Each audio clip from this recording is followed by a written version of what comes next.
జనసేన తెలుగుదేశం పార్టీకి సంబంధించిన నాయకులు ఎక్కడైతే క్లాషెస్ వచ్చినాయో జన సైనికులు ఆగ్రహించి ఉద్యమాలు చేస్తున్న చోట తెలుగుదేశం పార్టీ వాళ్ళు తిరగబడ్డ చోట వాళ్ళిద్దరికీ కూడా పార్టీ అధిష్టానం ఒక స్పష్టతనిచ్చేసింది.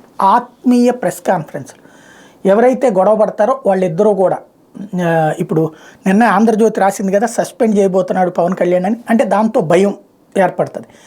ఆ భయాన్ని బేస్ చేసుకుని ఇప్పుడు పార్టీ నుంచి సూచనలు, మీ ఇద్దరు కలిసి ప్రెస్ కాన్ఫరెన్స్ పెట్టి కలిసి పని చేయబోతున్నామని చెప్పండి అన్నట్టు. ఇప్పటిదాకా ఉన్నటువంటిది ఇప్పుడు బుచ్చయ్య చౌదరి జనసేనకి షాక్ ఇచ్చారు, పవన్ కళ్యాణ్ జన సైనికులకు షాక్ ఇచ్చారు.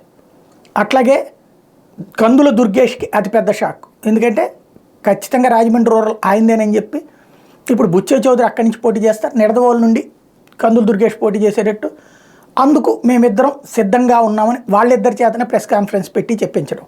ఇది తాజా పరిణామాలు. ఓవరాల్గా జన సైనికులు ఇక అసంతృప్తులు అన్నది పక్కన పెట్టి సర్దుకుపోవడం అనేటువంటి రూట్లోకి తీసుకువెళ్లడంలో పవన్ కళ్యాణ్ సక్సెస్ అవుతున్నారు.